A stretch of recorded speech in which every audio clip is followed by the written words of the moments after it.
Finalmente, senhor presidente, instala-se a Comissão Especial para a Reforma Política, na qual Vossa Excelência será o presidente. Com toda certeza, um presidente eficiente, sereno e seguro, como é do seu estilo e do seu temperamento.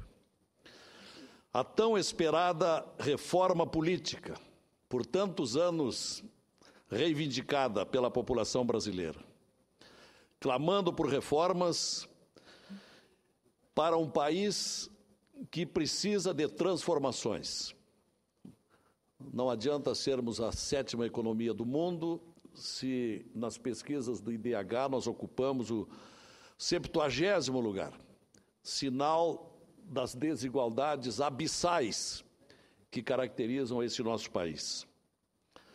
Os brasileiros têm cada vez desacreditado mais na política e nos políticos, pedem, cobram, esperam mudanças pelos vícios gerenciais crônicos, corrupções, esbanjamentos, males, que uma reforma política precisa corrigir.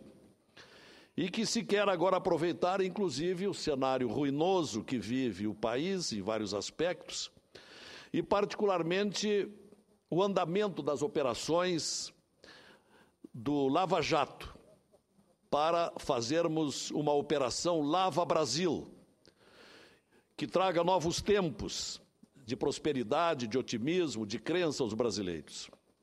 Portanto, essa reforma política que vamos encetar aqui no Senado precisa ser efetiva, forte, transformadora, para fazer frente a essas tantas descrenças, decepções ao estado de coisas que se vive.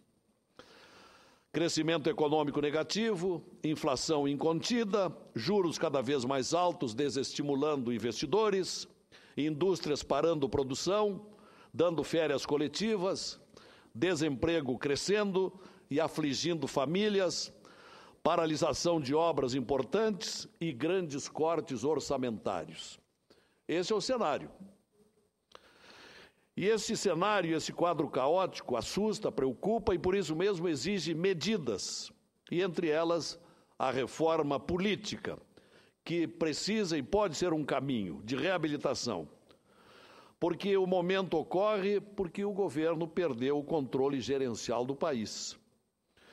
Ao se aproximar dos 13 anos no poder, chegou aqui ultimamente com promessas e propagandas inviáveis e falsas. Foi omisso com as corrupções e grandes e avassaladores prejuízos, como no caso da Petrobras. Não soube controlar o BNDES, que nos últimos anos esbanja verbas em financiamentos hoje percebidos como imerecidos, impróprios, com participação de empreiteiras indignas que foram investir no exterior, quando aqui tanto se necessita e necessitava destas verbas para as obras de que o Brasil precisa. Governo que multiplicou ministérios, muitos deles inúteis, emperrados em burocracias, governo que hoje se vê obrigado a cortes orçamentários profundos e que atingem tantos setores carentes da vida nacional, inclusive o PAC, com corte de 33% nos investimentos deste ano, governo hoje rejeitado por 65% da população. Vivemos, portanto, momentos de prejuízos também à imagem do país no exterior.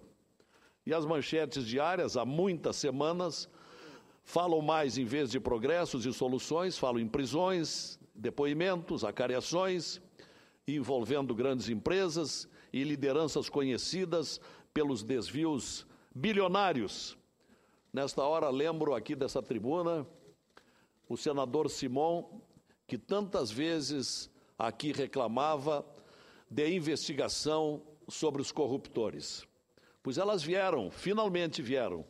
E aí as descobertas que nós estamos acompanhando. A Operação Lava Jato constitui-se hoje numa esperança de correção em favor do país e contra seus falsos líderes, descobertos a partir da derrocada causada à nossa maior empresa, a Petrobras. Vivemos também, senhores senadores, momentos políticos de algum surrealismo. Vejamos o que está nos jornais nos últimos dias. O fundador do PT, líder maior, dizendo num evento religioso na quinta-feira passada, que se julga hoje um volume morto e que o PT está abaixo do volume morto, que o PT ficou velho, fisiológico, que perdeu a utopia.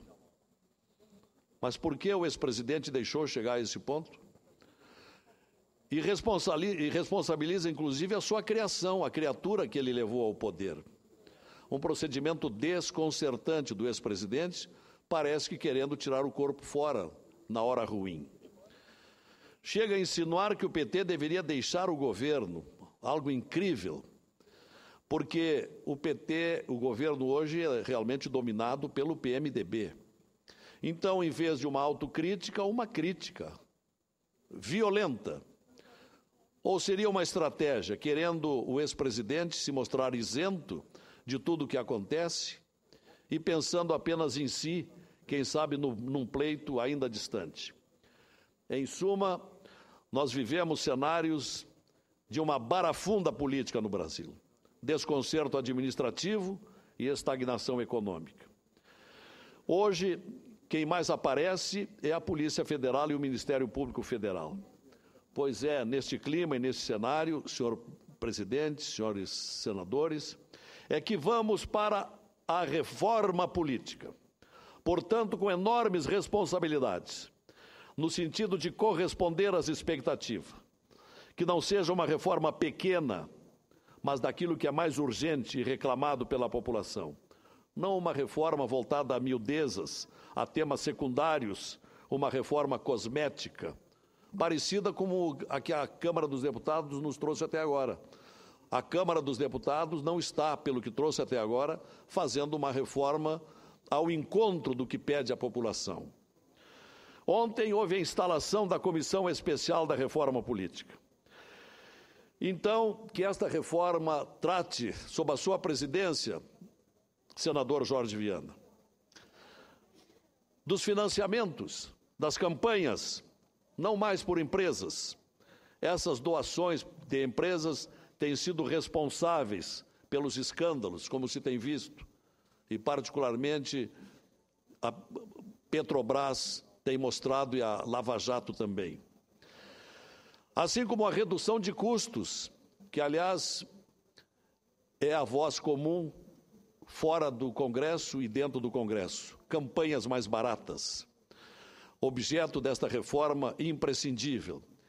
E, portanto, o fim das influências do poder econômico, porque os patrocínios de empresas tornam os eleitos reféns de seus patrocinadores.